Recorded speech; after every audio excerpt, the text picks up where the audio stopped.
In short cartoon दुनिया में आपका स्वागत है। ये कहानी है गंगा निवास की।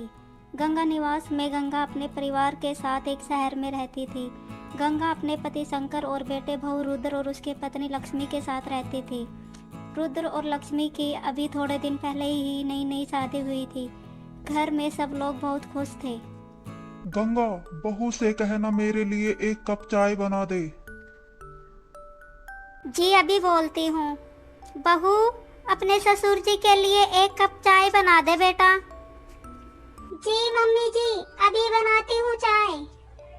थोड़ी देर बाद लक्ष्मी चाय लेकर आती है और अपने ससुर जी को दे देती है। लाओ बेटा, बड़ा सर दर्द हो रहा था, चाय से थोड़ी राहत मिलेगी मुझे। दवाई लाकर दे दूँ आपको, अगर ज्यादा सर दर्द हो रहा है तो? अरे नहीं नहीं, बस हल्का सा है, ठीक हो जाएगा। मम्मी जी, आपके लिए कुछ लाऊं? अरे नहीं बेटा, तुम जाओ अपना काम कर लो।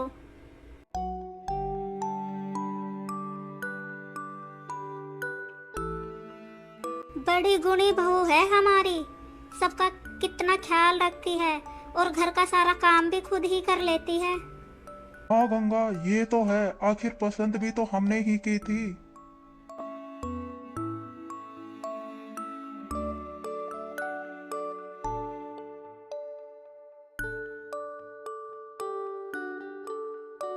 किस बात पर हंस रहे हो आप दोनों?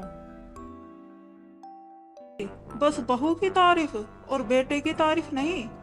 आप दोनों तो बहू के आने के बाद बेटे को भूल ही गए हो। इसे देखो कैसे जल रहा है। तुम दोनों ही हमारे बच्चे हो और हमारे लिए तो एक जैसे ही हो तुम दोनों।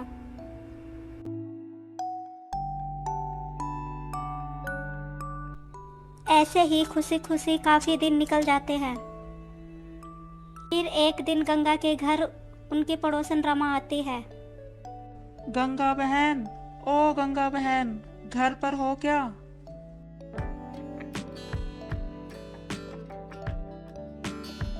अरे हाँ रमा बहन, आओ आओ बैठो ना। अरे बहन गंगा, मुझे माफ करना, मैं रुद्र की शादी में नहीं आ पाई। मेरे भतीजे की शादी थी, मैं वहाँ चली गई थी। बात नहीं रमा बहन, वो शादी भी तो जरूरी थी और घर की ही तो थी वो भी। बहन, तुम्हारी बहू दिख नहीं रही, उसे बुलाओ तो सही, हम भी तो देखे रुद्र की बीवी कैसी है। भी लक्ष्मी वहाँ आ जाती है।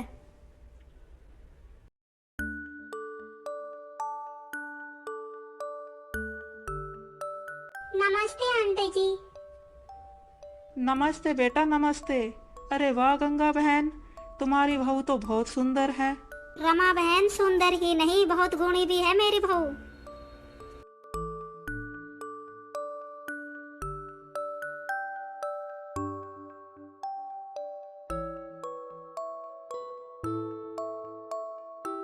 ठीक है गंगा बहन, चलती हूँ, काफी देर हो गई है।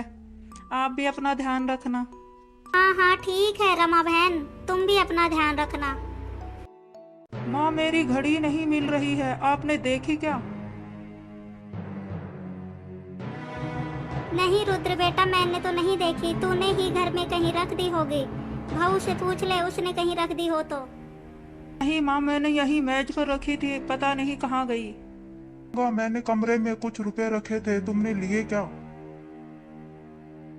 नहीं जी, मैंने तो देखे भी नहीं, मैं कहाँ से लूंगी, आप ही कहीं रख कर भूल गए होंगे।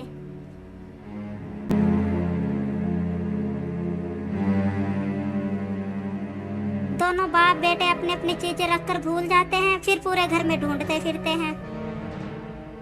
फिर घर में चल क्या रहा है, कोई बाहर का इंसान भी नहीं आता, जो घर का सामान गायब हो रहा है। कुछ ना कुछ तो करना ही पड़ेगा अब। हाँ, मैं और लक्ष्मी घर से बाहर घूमने जा रहे हैं। शादी के बाद लक्ष्मी घर से बाहर तक नहीं गई, मैं इसे घुमा लाता हूँ थोड़ा। हाँ बेटा, क्यों नहीं, तुम दोनों घूमने जाओ और आराम से घर आना, खूब एंजॉय करना। लक्ष्मी और रुद्र घूमने चले जाते हैं। मैं भी थोड़ा बाहर टहलने जाता हूँ। जी ठीक है।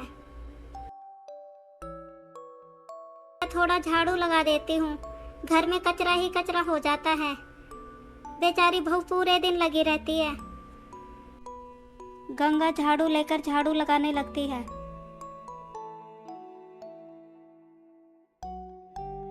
शाम को शंकर गंगा बैठे होते हैं, तभी लक्ष्मी और रुद्र घर आ जाते हैं। सच में माँ, आज तो बहुत मजा आया। कितने दिनों बाद घर से बाहर घूमने गए थे हम लोग।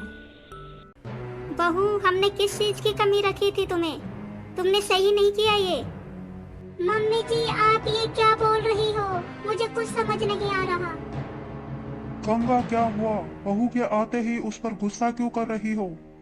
हाँ माँ, क्या हुआ? आप ऐसा क्यों बोल रही हो? आप तो हमेशा लक्ष्मी की तारीफ करती रहती हो, फिर आज क्या हुआ? हाँ बेटा, पहले मुझे इसकी सच्चाई पता नहीं थी ना। कैसी सच्चाई माँ? गंगा सबको रुद्र के कमरे में ले जाती है और वहाँ घर का जो भी सामान गायब हुआ था सब दिखाती है। ये सब देखकर सब चौंक जाते हैं। काफी दिनों से हमारे घर का सामान गायब हो रहा था। रुद्र की घड़ी, इनके रुपए और भी घर का कई सामान रुद्र के कमरे से मिला है मुझे ये सब। मेरे कमरे से? लेकिन मेरे कमरे में ये सब कहाँ से आया? ये तो बहू ही बताएगी, इसे ही पता होगा। लक्ष्मी डर जाती है और रोने लगती है और सबसे बोलती है, आप सब लोग मुझे माफ कर दो, ये सब मैंने ही चुराया था। तुमने? लेकिन क्यों? हमने तुम्हें सब कुछ दिया, तुम्हें क्या जरूरत पड़ गई अपने ही घर में चोरी करने की?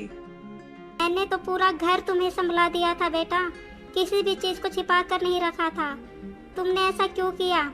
चोर भी अपने घर को छोड़कर दूसरे घर में चोरी करता है और तुमने तो अपने ही घर में चोरी कर ली। बहू, ये सब तुमसे ये उम्मीद नहीं थी हमें। प्लीज आप सब मुझे माफ कर दो, मैंने जानबूझकर ये सब नहीं किया। मुझे क्लेप्टोमेनिया नाम की बीमारी है, जिसमें कोई भी चीज मैं देखती हूँ तो कंट्रोल नहीं कर पाती हूँ खुद पर और उसे छिपा देती हूँ। मैं भी बहुत डर गई थी, पता नहीं ये सब आप लोगों को पता चलेगा तो क्या होगा। जो भी सामान गायब हुआ वो मैंने ही किया था। हर दिन ये आदत बढ़ती ही चली गई। मुझे माफ कर दो आप सब लोग, मैं बहुत शर्मिंदा हूँ। तुमने ये सब पहले क्यों नहीं बताया हमें? मैं बहुत डर गई थी और मुझे ये भी पता था कि एक ना एक दिन ये सच्चाई सामने आ ही जाएगी, पर आज के दिन ये नहीं पता था। प्लीज आप सब लोग मुझे माफ कर दो, मैं सच में बहुत शर्मिंदा हूँ। बेटा, तुमने पहले ही हमें बता दिया होता तो आज ये नौबत नहीं आती, हम तुम्हारा इलाज करवाते। हाँ लक्ष्मी, अब जो हुआ सो हुआ। कल सुबह ही मैं तुम्हें इलाज के लिए ले जाऊंगा, तुम चिंता मत करो, सब ठीक हो जाएगा। बेटा रुद्र, तुम सही कह रहे हो, कल ले जाना, वरना परसों तक ये सामान घर से बाहर भी पहुंच जाएगा। ये सब सुनकर तीनों हंसने लगते हैं। क्या आप सबने मुझे माफ कर दिया? हाँ बेटा, हमने तुम्हें माफ किया। हमारी इतनी गुणी बहू, एक बीमारी की वजह से हम तुम्हें सजा नहीं देंगे। सब जोर जोर से हंसते हैं और लक्ष्मी उन्हें देखकर हंसने लगती है और बाद में खुशी खुशी रहने लग जाते हैं। ऐसी ही मजेदार कहानी देखने के लिए इन शॉर्ट कार्टून दुनिया को शेयर एंड सब्सक्राइब करें। Thank you.